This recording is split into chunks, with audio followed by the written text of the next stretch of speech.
Hello Mark, I'm Vicky Châu Ziyu, and my student number is S0341016.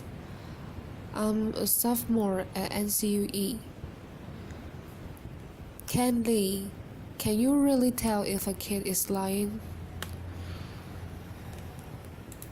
Hi, let me ask the audience a question. Did you ever lie as a child? If you did, could you please raise your hand? Wow! This is the most honest group of people I've ever met. Laughter. So for the last 20 years, I've been studying how children learn to tell lies. And today, I'm going to share with you some of the discoveries we have made. But to begin, I'm going to tell you a story from Mr. Richard Messina, who is my friend and an elementary school principal. He got a phone call one day.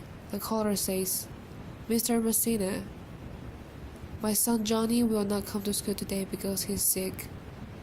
Mr. Messina asks, "Who am I speaking to, please?" And the caller says, "I am my father." Laughter. So this story, laughter, sums up very nicely 3 common beliefs we have that children are lying. 1. Children only come to tell lies after entering elementary school. 2. Children are poor liars. We adults can easily detect their lies. And 3. If children lie at a very young age, there must be some character flaws with them, and they are going to become pathological liars for life. Well, it turns out all of the 3 beliefs were wrong. We have been playing guessing games with children all over the world. Here is an example. So in this game, we ask children to guess the numbers on the cards, and we tell them if they win the game, they are going to get a big prize. By the middle of the game, we make an excuse and leave the room. And before we leave the room, we tell them not to peek at the cards. Of course, we have hidden cameras in the room to watch their every move. Because the desire to win the game is so strong, more than 90% of children will pick as soon as we leave the room. Laughter. The crucial question is, when we return and ask the children whether or not they have picked, will the children who picked confess or lie about their transgression? We found that regardless of gender, country, religion, at 2 years of age, 30% lie, 70% lie tell the truth about their transgression. At 3 years of age, 50% lie and 50% tell the truth. At 4 years of age, more than 80% lie. And after 4 years of age, most children lie. So as you can see, lying is really a typical part of development. And some children begin to tell lies as young as 2 years of age. So now let's take a closer look at the young children. Why does some but not all young children lie? In cooking, you need good ingredients to cook good food, and good lying requires 2 key ingredients. The first key ingredient is theory of mind, or the mind reading ability. Mind reading is the ability to know that different people have different knowledge about the situation, and the ability to differentiate between what I know and what you know. Mind reading is important for lying because the basis of lying is that I know you don't know what I know, therefore I can lie to you. The second key ingredient is good lying is self-control. It is the ability to control your speech, your facial expression, and your body language, so that you can tell a convincing lie. And we found that those young children who have more advanced mind reading and self-control abilities tell lies earlier and are more sophisticated liars. As it turns out, these 2 abilities are also essential for all of us to function well in our society. In fact, deficits in mind reading and self-control abilities are associated with serious developmental problems such as ADHD and autism. So if you discover your 2-year-old is telling his or her first lie, instead of being alarmed, you should celebrate. Laughter. because it signals that your child has arrived at a new milestone of typical development. Now, are children poor liars? Do you think you can easily attack their lies? Would you like to give it a try?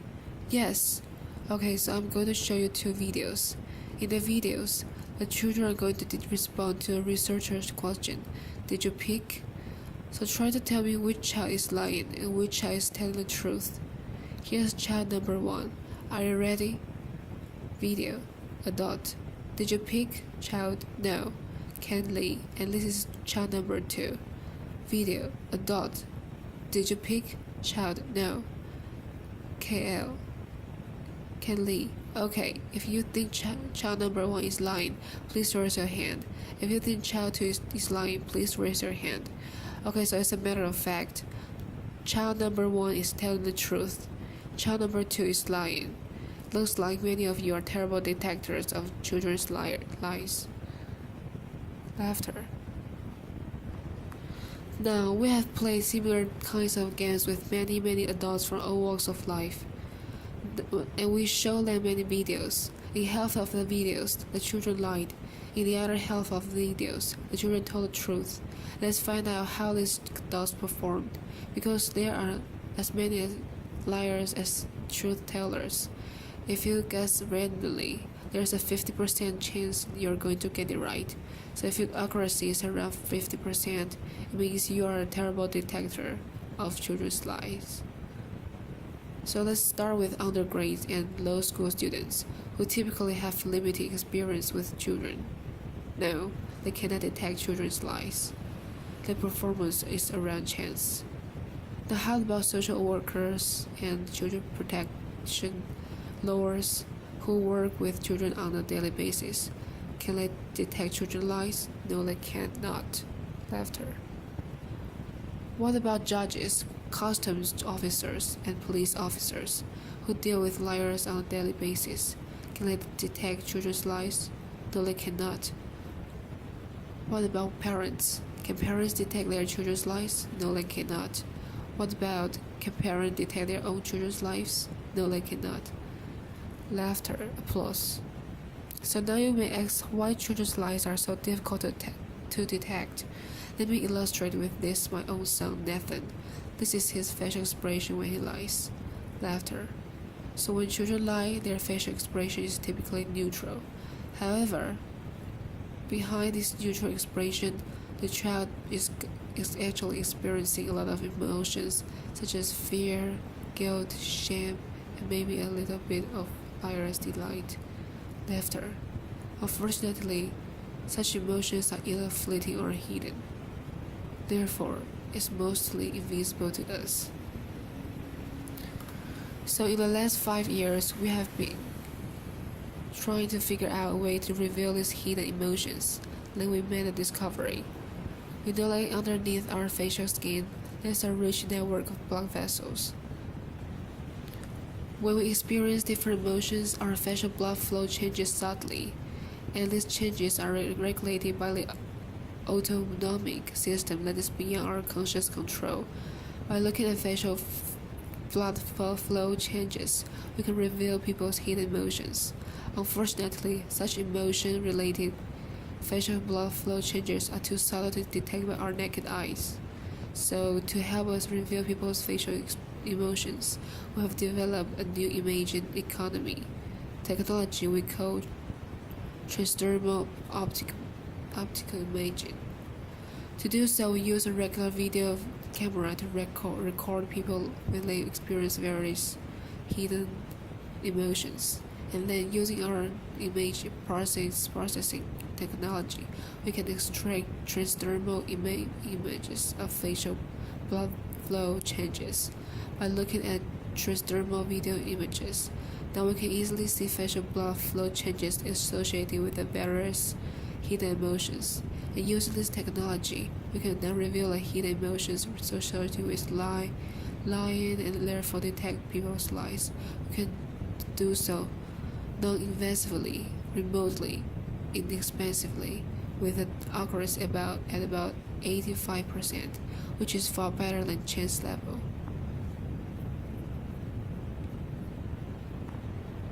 And in addition, we discover a Pinocchio effect. No, not this Pinocchio effect. Laughter. This is the real Pinocchio effect. When people lie, the facial blood flow on the cheeks decreases, and the facial blood flow on the nose increases. Of course, lying is not the only situation that will evoke our hidden emotions. So then we ask ourselves, in addition to detecting lies, how can our technology be used? One application is in education. For example, using the technology, we can help this mathematics teacher to identify the student in his classroom who may experience high anxiety about the topic he is teaching so that he can help him. And also, we can use this healthcare. For example, every day I Skype my parents who live thousands of miles away. And using this technology, I can not only find out what's going on in their lives, but also simultaneously monitor their heart rate, their stress level, their mood, and whether or not they are experiencing pain. And perhaps in the future, the risks of heart attack or hypertension. And you may ask, can we use this also to reveal politicians' emotions? Laughter. For example, during a debate, well, the answer is yes. Using TV footage, we can detect the politician's heart rate, mood, and stress. Perhaps in the future, whether or not they are lying to us. We can also use this in marketing research. For example, to find out whether or not people like certain customer product. We can even use it in dating. So, for example, if your date is smiling at you, this technology can help you to determine whether she actually likes you or she's just trying to be nice to you. And in this case, she's just trying to be nice to you. Laughter. So, transdermal optical imaging technology is at a very early stage of development. Many new applications will come about that we don't know today. However, one thing I know for sure is the lying will never be the same again. Thank you very much. 谢谢. Applause.